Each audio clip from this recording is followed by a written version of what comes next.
তো hello friends, আমি Sandeep and আপনারা দেখছেন লার্নিং দুনিয়া 2.0 ইউটিউব চ্যানেল। তো ফ্রেন্ডস, আবারও কিন্তু আপনারা যারা আপার প্রাইমারি বা উচ্চ প্রাথমিকের শিক্ষক নিয়োগ প্রক্রিয়ার সাথে যুক্ত চাকরি প্রার্থী রয়েছেন, তো মূলত তাদের জন্য আজকে 20/3/2024 তারিখের সকালের দিকের আর্জেন্ট এই ভিডিওটা কিন্তু ক্রিয়েট করছি। তো অলরেডি আপনারা সকলেই জানেন আজকে 20/3/2024 তারিখে আমাদের কিন্তু আপার প্রাইমারির চলতি ম্যাট কেসের হিয়ারিংয়ের ডেট রয়েছে, যেটা কিন্তু অত্যন্ত গুরুত্বপূর্ণ এবং বর্তমান সিচুয়েশনে দাঁড়িয়ে প্রত্যেকটা চাকরি প্রার্থী কিন্তু পাখির চোখ করে রেখেছে আজকের হিয়ারিং ডেটটাকে। এটা কিন্তু আপনারা অলরেডি সকলেই জেনে গেছেন। বর্তমান পজিশনে দাঁড়িয়ে সকাল পর্যন্ত কি ইনফরমেশন পেলাম সেটাই আপনাদেরকে এক নজরে একটু জানিয়ে দেওয়ার চেষ্টা করছি। অলরেডি আজকে 20/3/2024 তারিখ অর্থাৎ মার্চ মাসের 20 তারিখের ডেটে দাঁড়িয়ে আমাদের কিন্তু আপার প্রাইমারি চলতি ম্যাট কেসটা কলকাতা হাইকোর্টে অবশ্যই উঠতে চলেছে। কলকাতা হাইকোর্টের 11 নম্বর বেঞ্চে কিন্তু এই কেসটা আজকে উঠবে ডিভিশন বেঞ্চের আন্ডারে। বর্তমানে কেসের স্ট্যাটাস রয়েছে অ্যাপ্লিকেশন গ্র্যান্টেড 2 পর্যায়ে। তো আমরা কিন্তু ফ্রেন্ডস অবশ্যই এই কেসের গত যে অর্ডার শিটটা পেয়েছিলাম সেখান থেকে কিন্তু এটা পরিষ্কারভাবে বুঝতে পারছি আজকের ডেটে দাঁড়িয়ে কলকাতা হাইকোর্টে এই কেসটা যখন উঠবে সেই দিন কিন্তু ফ্রেন্ডস অবশ্যই এই কেসের বিগ ব্রেকিং কিছু আপডেট কিন্তু উঠে আসতে চলেছে এবং মাননীয় বিচারপতিদের সামনে অবশ্যই কিন্তু ফ্রেন্ডস আইনজীবীদের পক্ষ থেকে বেশ কিছু নতুন তথ্য কিন্তু আজকের ডেটে দাঁড়িয়ে তুলে ধরার কথা রয়েছে।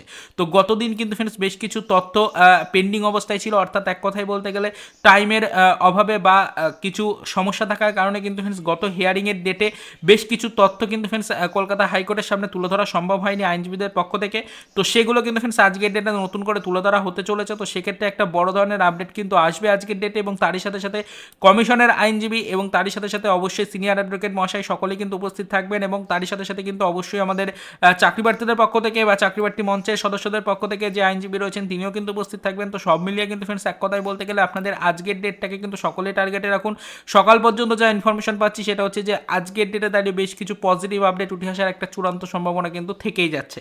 তো প্রত্যেকটা চাকরি প্রার্থী প্রস্তুত থাকুন। এখনও বর্তমান এই টাইম পর্যন্ত যে টাইমে ভিডিওটা আপলোড করছি এই টাইম পর্যন্ত কলকাতা হাইকোর্ট থেকে সরাসরি যেটুকু ইনফরমেশন পাওয়া গেল আজকে দুপুর 2টোর সময় এই কেসটা কিন্তু কলকাতা হাইকোর্টে উঠতে চলেছে। অবশ্যই কিন্তু ফ্রেন্ডস আপনারা প্রস্তুত হয়ে যান। দুপুর 2টোর পরই কিন্তু ফ্রেন্ডস এই কেসের বড় ধরনের সফলতা কিন্তু আসার একটা সম্ভাবনা থাকছে চূড়ান্ত পর্যায়ে।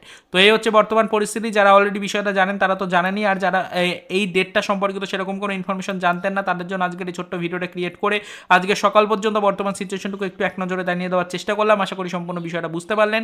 এর বেশি আর এই মুহূর্তে দাঁড়িয়ে সেরকম কোনো অফিসিয়াল আপডেট দেওয়ার মতো কোনো তথ্য কিন্তু আমাদের কাছে নেই এবং আমরাও কিন্তু সকালের দিকে এই রিলেটেড সেরকম কোনো ভিডিও আপনাদেরকে দিও না।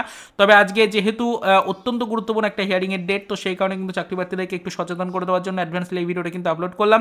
আশা করি বর্তমান সিচুয়েশনটা আপনারা বুঝতে পারলেন। তো যাবতীয় ডিটেলস ইনফরমেশন সব কিন্তু আজকে বিকেলের পরই আসবে। তো সেক্ষেত্রে অবশ্যই কিন্তু বিকেলের দিকে অফিসিয়াল ওয়েবসাইটে নজরদারি রাখবেন, কলকাতা হাইকোর্টের অ্যাপলেট সাইটে নজরদারি রাখবেন এবং আমাদের চ্যানেলটির সাথে যুক্ত থাকবেন। যাবতীয় লেটেস্ট আপডেট সব কিন্তু লাইভ আমাদের চ্যানেলের পক্ষ থেকে আপনাদের কাছে পৌঁছে দেওয়ার চেষ্টা করা হবে। তো চলুন দেখা হবে নেক্সট ভিডিওতে বিকেলের দিকে আপার প্রাইমারির পরবর্তী কিছু অফিসিয়াল আপডেট নিয়ে।